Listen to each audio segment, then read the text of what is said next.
আসসালামু আলাইকুম এভরিওয়ান, কেমন আছেন আপনারা সবাই? আশা করি ভালো আছেন। আলহামদুলিল্লাহ, আমিও ভালো আছি। তো আর একটি নতুন ভিডিও না আপনাদের সঙ্গে হাজির হলাম। আশা করি আজকের ভিডিওটি আপনাদের ভালো লাগবে। সকাল সকাল হাঁটতে বের হয়ে মাশাআল্লাহ আকাশটা ভীষণ সুন্দর লাগছে দেখতে। তো একটু ভিডিও করে নিলাম। তারপর হাঁটা শেষ করে চলে আসলাম সর্বপ্রথম বাজারে। এসে মুরগির দোকান থেকে তো মুরগিটা নিয়ে ফেললাম। তারপর সবজির দোকানে চলে আসলাম, সবজিও নিয়ে নিলাম। এখানে সবজির দোকানের ছেলেটা ভীষণ ফান করে। আমি যখনই ভিডিও করি তখনই তো আমি বলছি, দাঁড়াও আজকে তোমার এগুলো আমি ভিডিও করে নিয়ে যাব। তারপর মুরগিটা ড্রেসিংয়ে দিয়েছিলাম, সে মুরগিটাও ড্রেসিং করা হয়ে গিয়েছে। তুলে নিয়ে চলে আসলাম সুপার শপে। এখান থেকেও আমার টুকিটাকি বাজার করার ছিল, সেগুলোও করে ফেললাম।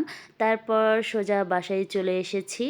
বাসায় এসে কিছুক্ষণের মতো রেস্টও নিয়েছি। তারপর নাস্তা শেষ করে চলে আসলাম ছাদে। সে সর্বপ্রথম আমি আমার ফুলকপি তুলে নিচ্ছি। মাশাআল্লাহ, দেখেন আমার ফুলকপি একেবারে খাওয়ার উপযুক্ত হয়েছে। এই গাছগুলো যখন লাগিয়েছি আপনাদের সঙ্গে তো আমি শেয়ার করেছি, আমার বড় ভিডিওতেও আছে, আবার শর্টসেও আছে।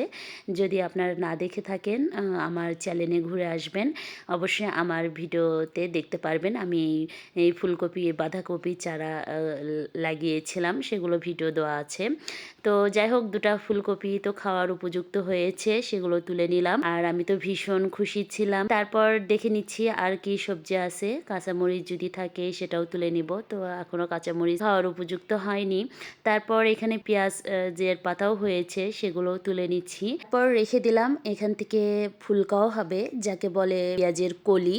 আমাদের বগুড়ার আঞ্চলিক ভাষায় আমরা ফুলকা বলি। আমার কিন্তু এই ফুলকা খেতে ভীষণ ভালো লাগে, মানে পেঁয়াজের কলি খেতে। তো যাই হোক, ওখানে থাক। আর আমার যেগুলো নেওয়ার ছিল নিয়ে তো চলে আসলাম নিচে। নিচে এসে সর্বপ্রথম আমি চিকেন ফ্রাই করব, সেটার জন্য চিকেনটা ম্যারিনেট করে রাখছি। তো আমি তো খুবই সহজভাবে চিকেন ফ্রাই করে থাকি, আর খেতেও কিন্তু খুবই মজা হয়। আমার হাতের চিকেন ফ্রাই মোটামুটি সবাই পছন্দ করে, যারা এ পর্যন্ত খেয়েছে। আমি চিকেন ফ্রাই করার জন্য যে মুরগিটা সেটা ম্যারিনেট করে রাখলাম। তান্দুরি চিকেনও করব, সেই জন্য চিকেনটা ভালো করে ধুয়ে কেটে বেছে ঠিকঠাক করে নিয়েছি। এখন আমি তান্দুরির মশলা ঠিক করে নিচ্ছি।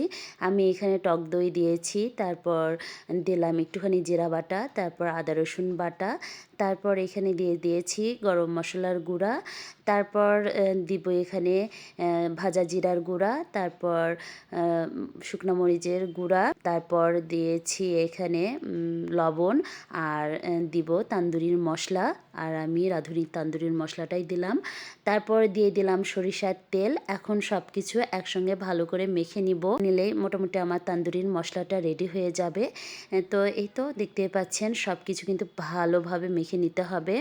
তো এখানে আমি এখন যে মানে চিকেনটা ধুয়ে ঠিকঠাক করে রেখেছিলাম সেটা সঙ্গে সব মশলা একেবারে ভালো করে মেখে দিচ্ছি। চারিপাশ ভালোভাবে মানে মশলাটা যেন লাগে সেভাবে মাখতে হবে।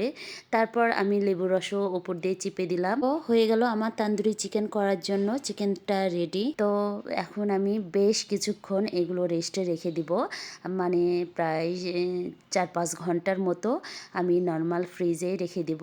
তো এগুলো হওয়া থাক। এদিকে আমি যে সবজিটা মানে ফুলকপিটা ছাদ থেকে তুলে নিয়ে এসেছি সেটা আমি এখন কেটে নিব। মানে আজকে আমি ভেজিটেবলস রান্না করব, চাইনিজ ভেজিটেবলস। তো আমি ফুলকপিটা তুলে মানে ফুলকপিটা আমি এখন কেটে নিচ্ছি। তো নিজের হাতে একটা গাছ লাগানো, সেখান থেকে যে হওয়া আর বা সেটা তুলে নিয়ে এসে কেটে রান্না করা যে কি মজা আর কি যে তৃপ্তি, মানে সেটা বলে বোঝানো যাবে না। তো যাই হোক, আমি তো ঠিকঠাক করে নিলাম। তো আমি ফুলকপি কাটতে নিয়ে মনে হয়েছে যে আমার যে মানে চিকেনগুলো ম্যারিনেট করেছি সেগুলো তো আমার ফ্রিজে রাখাই হয়নি, তো সেগুলো আগে রেখে আসলাম। তারপর এসে সব সবজি কেটে নিয়েছি। তো তারপর আমি এখন সবজিগুলো হালকা একটু ভাপ দিয়ে রাখবো। তো আপনারা হয়তো ভাবছেন যে কী ব্যাপার আজকে এত কিসের আয়োজন। তো আপনাদের সঙ্গে তো শেয়ার করাই হয়নি আমি কেন এত আয়োজন করছি। আসলে আমার বাবু তো কিছুদিন আগে বার্থডে গিয়েছে। তো এটা বার্থডের 2 দিন পর 17ই ডিসেম্বর বার্থডে গিয়েছে, তার 2 দিন পর মানে 19 তারিখের ভিডিও করা এটা আমার। আসলে আপলোড দিতে একটু দেরি হয়ে গেল। প্রত্যেকবার বাবুকে নিয়ে বাহিরে একটু রেস্টুরেন্টে খাওয়া-দাওয়া করি বাবুর জন্মদিন উপলক্ষে। কিন্তু এবার বাবুর পরীক্ষা চলছে, বাইরে যাওয়াটা পসিবল হয়ে যায় মানে হয়ে ওঠেনি।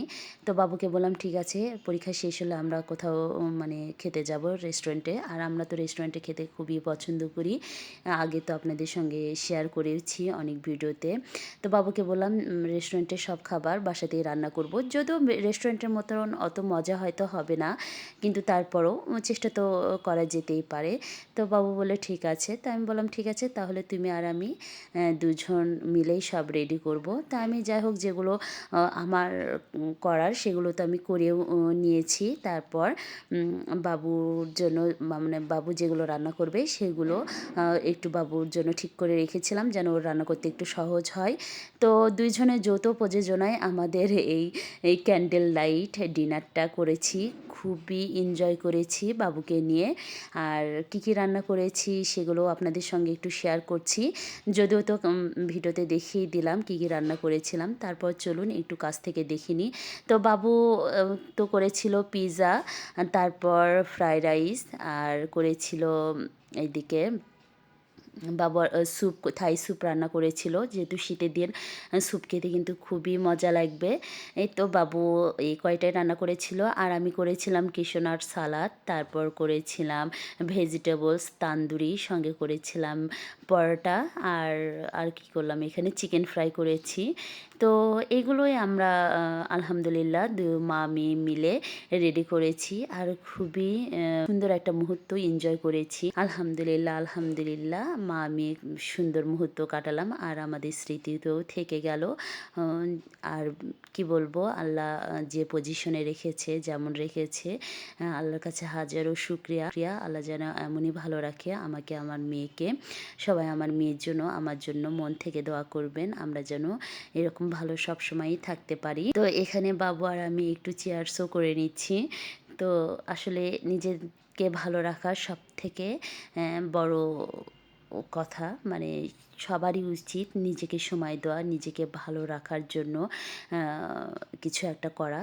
তো আসলে কেউ কারোর জন্য করে না, নিজের জন্যই নিজেকে করতে হয়। তো হয়তো সারাদিন আমার অনেক মানে কষ্ট হয়েছে, যদিও অনেক না, আমি খুবই রিল্যাক্সভাবে কাজগুলো করেছি। মানে দিন শেষে রাতে যখন এসেছি এই এই সময়টাতে, তখন আলাদা একটা তৃপ্তি কাজ করেছে। নিজের মনের তৃপ্তি, নিজের চোখের তৃপ্তি, নিজের ভিতরে একটা আলাদা শান্তি কাজ করেছে। তো সবাই ভালো থাকবেন, আমার জন্য দোয়া করবেন। ভিডিওটা যদি ভালো লেগে থাকে তাহলে একটি লাইক দিবেন আর আমার চ্যানেলটা সাবস্ক্রাইব করবেন। আসসালামু আলাইকুম, আল্লাহ হাফেজ।